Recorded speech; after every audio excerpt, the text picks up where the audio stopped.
একদিন আমি আর দিদি কাজ করার সময় হঠাৎ মা এসে আমাদের সরাসরি দেখে ফেলে।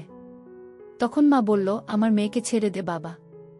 কয়েকদিন পর ওকে বিয়ে দিব, ওর ভবিষ্যৎটা নষ্ট করিস না। বিনিময়ে তুই যা চাইবি আমি তোকে তাই দেব।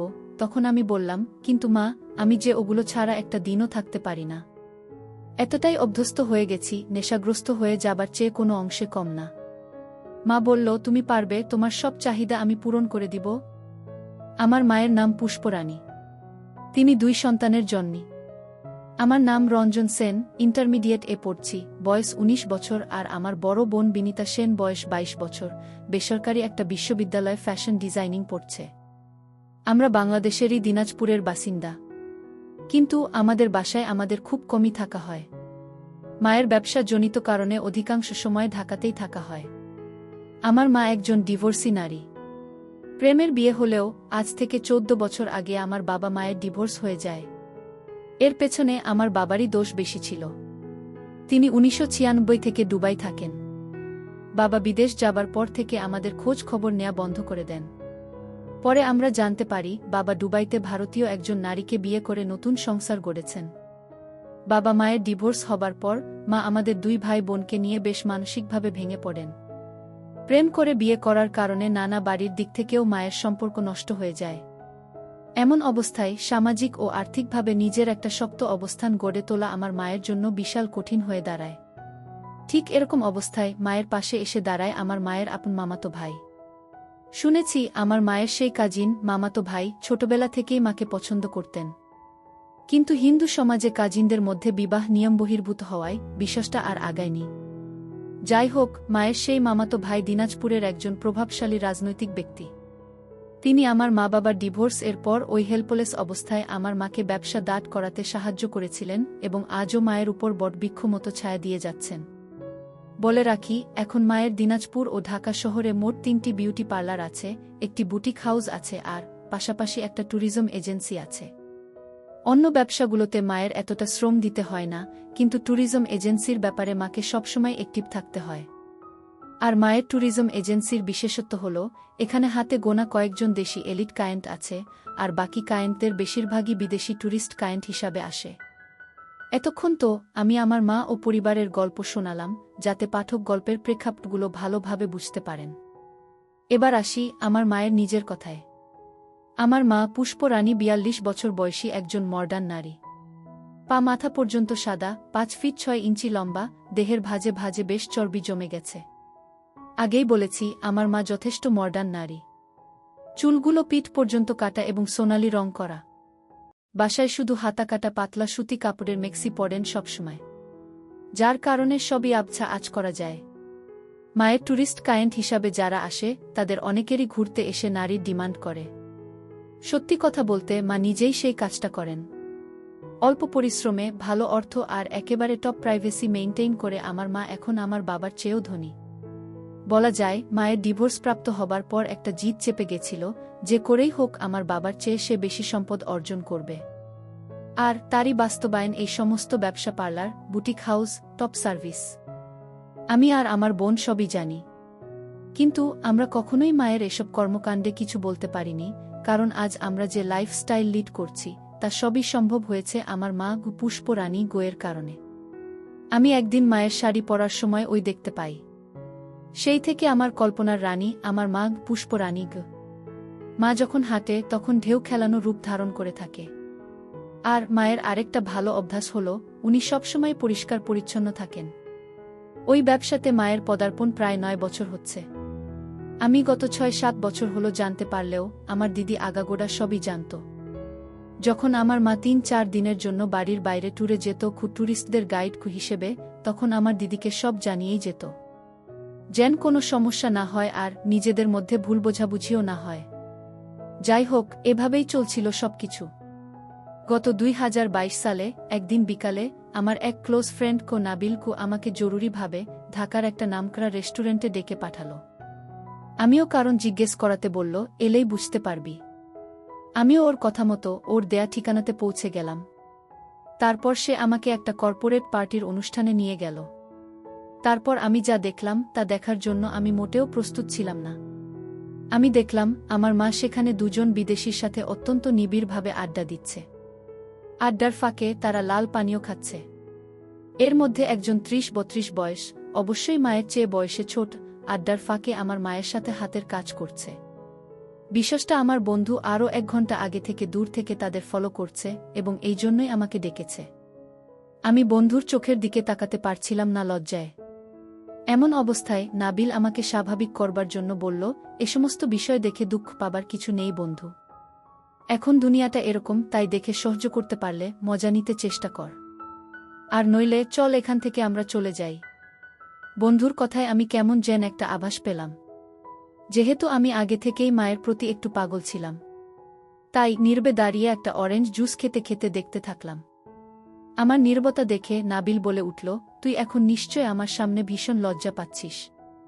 কিন্তু আমিও এত ভালো মানুষ না। আমিও আমার মাকে এভাবে সুযোগ পেলেই দেখি। আর আমি প্রশ্ন করলাম, আর কি? নাবিল উত্তর দিল, হাত দিয়ে নিজেকে শান্ত করি। এবার আমিও একটু অভয় পেয়ে স্বীকার করলাম, আমিও তো তোর মতো এরকম কিছুই করি, আরও ১ বছর আগে থেকে। নাবিল বলল, তাহলে তুই লজ্জা কেন পাচ্ছিস? উপভোগ করতে চেষ্টা কর, আর এই জন্যই তো তোকে এখানে আনলাম। যাই হোক, সেদিন সন্ধ্যা পর্যন্ত থেকে আমি আর নাবিল রেস্টুরেন্টের ওয়াশরুমে হাতের কাজ সেরে ফেললাম। আর এভাবেই নাবিলের কাছে আমার সব গোপনীয়তা ভেঙে গেল। এরপর আমি বাসায় এসে দিদিকে আমার রুমে ডেকে এ ব্যাপারে কিছুটা বলতেই দিদি অকপটে স্বীকার করে নিল সে এ ব্যাপারে সবকিছু জানে অনেক আগে থেকেই। এমনকি দিদি আমাকে বুঝালো, শুধুমাত্র আমাদের বিলাসবহুল জীবনের নিশ্চয়তার জন্যই আমাদের মায়ের এই পথে পা বাড়ানো। তাই তাকে খারাপ ভাবাটা অন্তত আমাদের সাজে না। এর কিছুদিন পর আমি তখন নিয়মিত মাকে কল্পনা করছি। একদিন মা বাসায় নেই, বাসা থেকে বের হবার আগে মা একটা টাইট জিন্স আর টিস্যু কাপড়ের শার্ট পরে বের হয়েছে। জিন্সটা এতটাই চাপা যে প্রতিটি ভাঁজ স্পষ্ট বোঝা যাচ্ছে। এই দৃশ্য দেখে আমি আর নিজেকে নিয়ন্ত্রণ করতে না পেরে আমার রুমে হাতের কাজ করছি। এমন অবস্থায় হঠাৎ দিদি আমার রুমে এসে হাজির। আমি একটু ভখরে খেয়ে গেলাম। দিদি কিছু না বলে নীরবে আবার চলে গেল।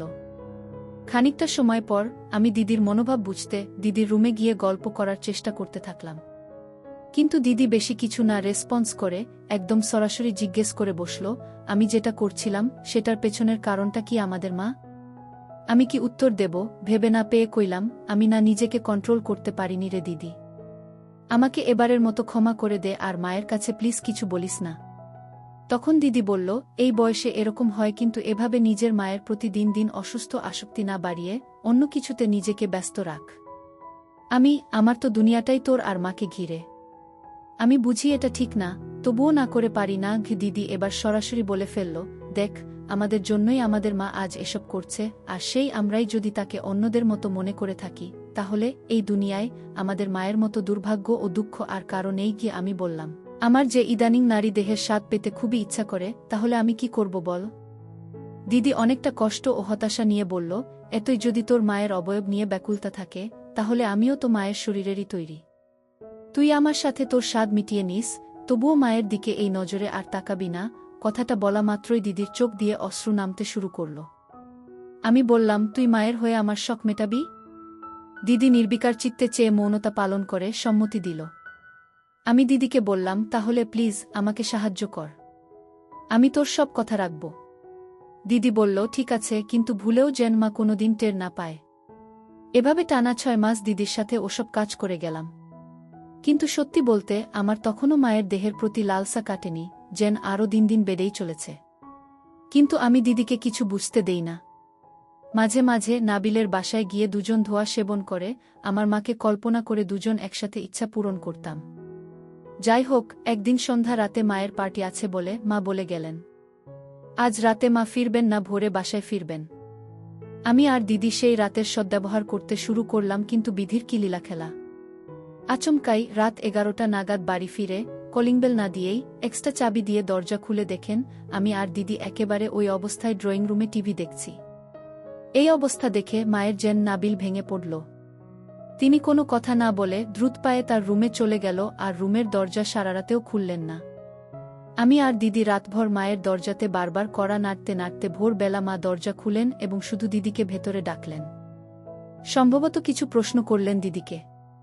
এরপর দিদি কাঁদো কাঁদো নয়নে রুম থেকে বেরিয়ে আসতেই মা আমাকে ডাকলেন। আমি ভীষণ নার্ভাস হয়ে পড়েছিলাম। কিন্তু মায়ের দৈহিক গঠন উপেক্ষা করা আমার জন্য অসম্ভব হয়েছিল, কারণ তখন মা শুধু একটা পিঙ্ক রঙের পাতলা মেক্সি পরিহিত। মা আর আমার কথোপকথন ঠিক এরকম ছিল। মা, রঞ্জন, তুই ভাই হয়ে বোনের সাথে এসব কিভাবে করতে পারলি? মা, আমাকে ক্ষমা করে দাও। আমি ভুল করেছি কি মা? ভুল করেছ নাকি কর নাই সেটা পরের কথা। কিন্তু আমার প্রশ্নটা হলো, পৃথিবীতে কি আর কোনো নারী ছিল না? মা, আসলে আমি এরকম কিছুই করতে চাইনি। কিন্তু আমার একজনকে ভালো লাগতো, আর তার সাথে দিদির অনেক মিল। তো আমার পছন্দের মানুষের সাথে এটা কখনো সম্ভব হতো না বিধায় আমি দিদির মাঝে তাকে খুঁজে নিতে চেষ্টা করেছিলাম। আর এটাই আমার ভুল ছিল গু। মা, কে সেই ব্যক্তি যার জন্য তোমার দিদির মাঝে তাকে খুঁজে নিতে হলো? চুপ করে থেকো না, আমি উত্তর চাই। নইলে আমি এই বাড়ি ছেড়ে আজীবনের জন্য চলে যাব গু। আমি বলতে পারবো না তোমাকে কি মা, একবারও ভেবে দেখোনি তোমার দিদিকে নিয়ে আমার কত স্বপ্ন। ওর একটা ভবিষ্যৎ আছে, ওর বাকিটা জীবন পড়ে আছে। ওকে নিয়ে আমি কত স্বপ্ন দেখেছিলাম, একটা ভালো পরিবারে বিয়ে দেব, ওর জীবনটা গুছিয়ে দেব। তোমাদের এসব কর্মকাণ্ড বাইরের মানুষ জানতে পারলে বিষ খেয়ে মরা ছাড়া আমার আর কোনো উপায় থাকবে না ঘিমা। আমি উত্তর চাই রঞ্জন, আমাকে উত্তর দাও। মা, আমাকে ক্ষমা করো, আমি আসলে তোমাকে ওর মাঝে খুঁজে নিতে চেয়েছিলাম গু। মা, মানে?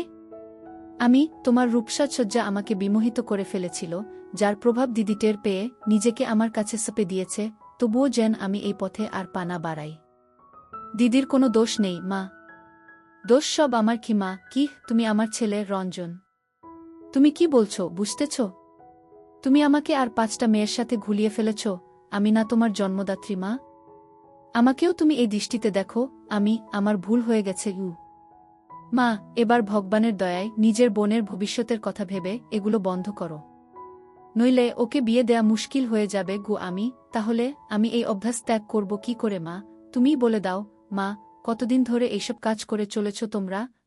প্রায় 6-7 মাস গু। মা, তুমি যে ওকে প্রেক্টে করে দাওনি, এটাই কপাল ও না মা, আমরা কোনোদিন কাউকে বুঝতে দিতাম না ঘি। মা, আমার দিব্যি কেটে বলো তো রঞ্জন, তুমি কি আমাকে আর আমার মেয়েকে তোমার ওই কুদৃষ্টি থেকে মুক্তি দিতে পারবে? আমি একেবারেই নিশ্চুপ। মা, জীবনে আর কি কি পরীক্ষা দিতে হবে আমাকে কে জানে? আমি যদি আমার মেয়ের সতীর্থ ভিক্ষা চাই তোমার কাছে, তুমি কি এটুকু দয়া করতে পারবে আমাদের? কিন্তু মা, আমি যে ওগুলো ছাড়া একটা দিনও থাকতে পারি না। এতটাই অভ্যস্ত হয়ে গেছি, নেশাগ্রস্ত হয়ে যাবার চেয়ে কোনো অংশে কম না গ। মা, আমার মেয়েকে ছেড়ে দে বাবা, ওর ভবিষ্যৎটা নষ্ট করিস না। বিনিময়ে যা চাইবি আমি তোকে তাই দেব। একটু ভয় নিয়ে বললাম, যদি আমি তোমাকে চাই এর বিনিময়ে? মা, তুমি পারবে তোমার চাহিদা আমার সাথে পূরণ করতে? আর এতে কি আমার মেয়েটা তোমার থেকে নিস্তার পাবে? চুপ করে দাঁড়িয়ে মায়ের মাথা থেকে পা দেখতে থাকলাম আর মনের অজান্তেই হাসুচোখ ভঙ্গি দিয়ে ফেললাম। মা অনেকটা ঘৃণা ও অবজ্ঞার সাথে এগিয়ে গিয়ে দরজার লকটা লাগিয়ে দিয়ে আমার দিকে ঘুরে বললেন, কথা দাও আমি এখন যা যা বলবো তুমি অক্ষরে অক্ষরে তা মেনে নিবে? বলো মা, আমি মেনে নিব কি মা? এই যে এতক্ষণ আমি তোমাকে এতগুলা কথা বললাম, তা শুনেছ কিনা জানি না, কিন্তু তোমার মনোযোগ যে আমার দিকে, এটা সত্য। আবারও চুপচাপ মাথা নিচু করে দাঁড়িয়ে থাকলাম। এবার মা আরও কড়া গলায় বলে উঠলেন, কি করতে চাও তুমি আমার সাথে? বয়স্ক ছেলে মেয়ে যা করে। মা এবার একটু গম্ভীর কণ্ঠে বলে উঠলেন, চালাও তোমার পশুত্ব, তোমার মায়ের সাথে যা ইচ্ছে করো, কিন্তু আমার মেয়ের দিকে আর কোনোদিন চোখ তুলে তাকাতে পারবে না। আর যদি তা না মানো, আমি তোমাকে দিব্যি দিয়ে বলছি, আমি নিজেকে নিজে শেষ করব, আর তার জন্য দায়ী থাকবে তুমি।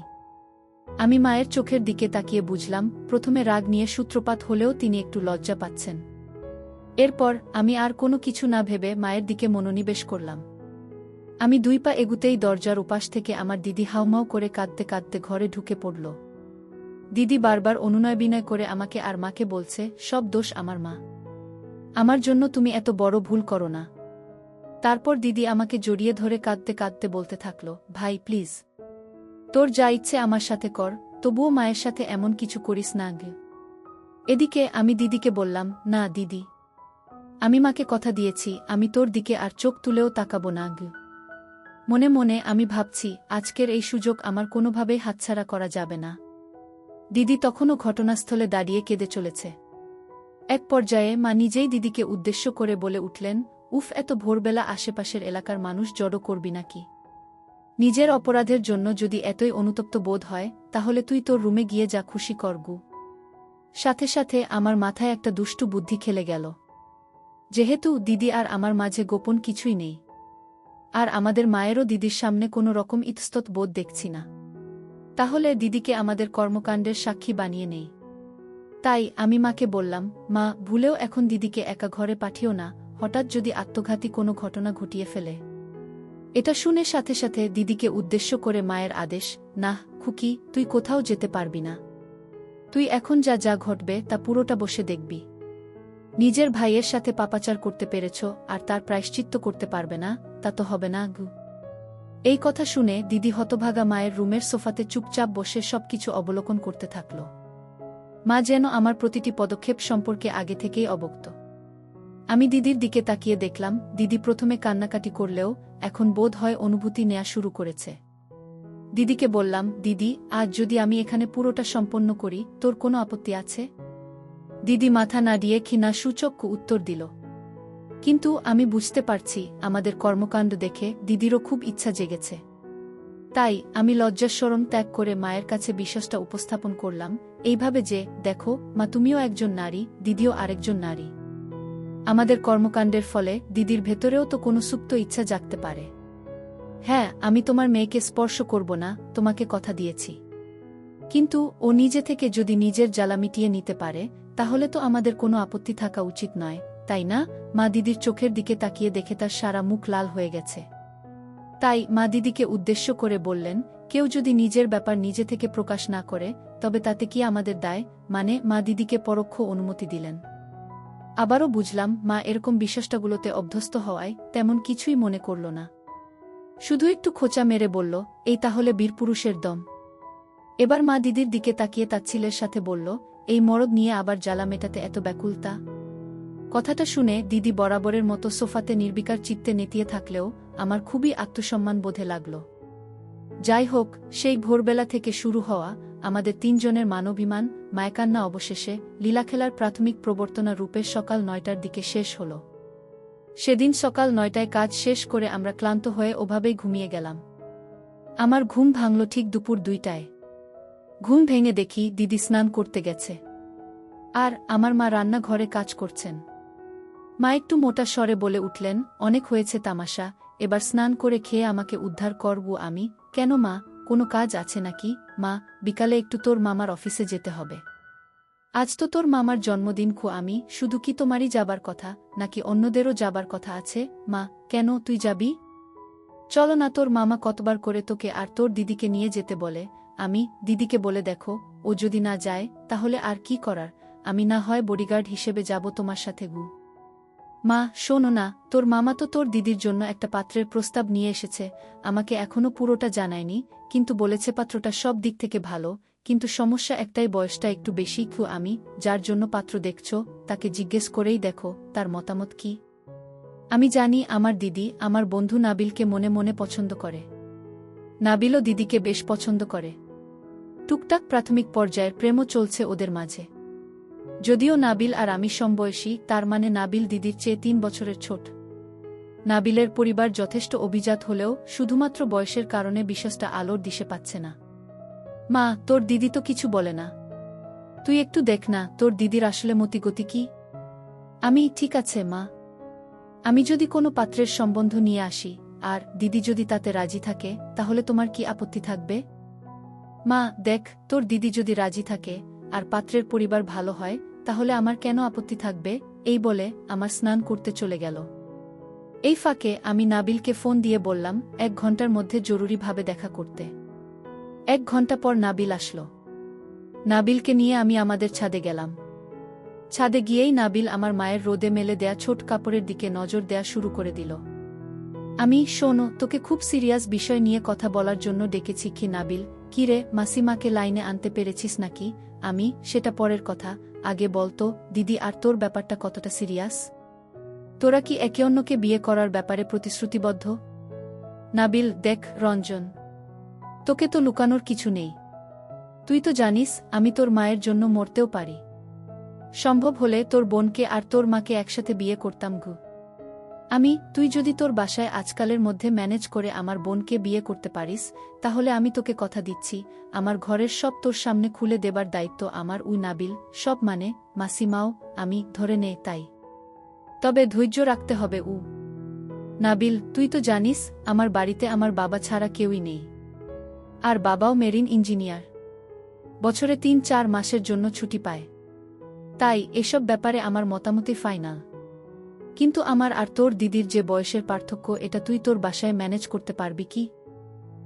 সেটা আমার উপর ছেড়ে দে। কি এই বলে নাবিল আর আমার আলাপচারিতা শেষ করে বাসায় ঢুকে দেখি আমার মা তার প্রেমিকের বার্থডেতে যাবে বলে সেজেগুজে বসে আছে। মা, তোমাকে তো হেভি সুন্দরী লাগছে। সুন্দরী শব্দটা আসলে এখানে মানাচ্ছে না, অন্য কিছু হবে গু। মা, সুন্দরী শব্দটা মানাচ্ছে না, তাহলে কোন শব্দটা মানাবে শুনি? ওই শব্দটা এখানে সবচেয়ে বেশি ভালো মানাবে কি মা? তোর যেমন পারফরম্যান্স, তাতে সুন্দরী শব্দটা তোর মুখে মানায়। আজ ভোরের বিশ্বসটা ইঙ্গিত করে। তা তোমার কাজিনের ওখানে তুমি আর দিদিই তো যাচ্ছ নাকি? মা, তোর দিদির নাকি পিরিয়ড হয়েছে, তাই তোকেই যেতে হবে আমার সাথে গু। ঠিক আছে, কি আর করার, চলো তাহলে গাড়িতে উঠে। আমি মাকে বললাম দিদির নাকি বয়স্ক ছেলে বিয়ের জন্য পছন্দ নয়। দিদি চায় তার জামাই তার চেয়ে ২-৩ বছরের ছোট হোক, এতে নাকি অনেক লম্বা সময় ধরে তারা উপভোগ করতে পারবে, আর ছেলেটার উপরেও দিদির একটা ডমিনেন্সি বজায় থাকবে। আসলে দিদির সাথে নতুন করে এই বিষয়ে আমার কোনো কথাই বলার প্রয়োজন হয়নি, কারণ আমি নাবিলের প্রেমের বিষয়টা একেবারে শুরু থেকেই জানি। মা, তা না হয় ওর কথা মানলাম, কিন্তু এরকম বয়সের পার্থক্য এবং ভালো ফ্যামিলির ছেলে কোথায় পাবো? মা, তুমি অভয় দিলে আমি একজনের কথা বলতে পারি। মা, বল দেখি। আমার বন্ধু নাবিলকে তো চেনো, ওর পরিবারের ব্যাপারেও আমাদের নতুন করে জানবার মতো কিছু কি আছে? আর দিদিও দেখেছি নাবিলকে বেশ পছন্দ করে কি। মা, কিন্তু নাবিলের বাবা কি মানবে?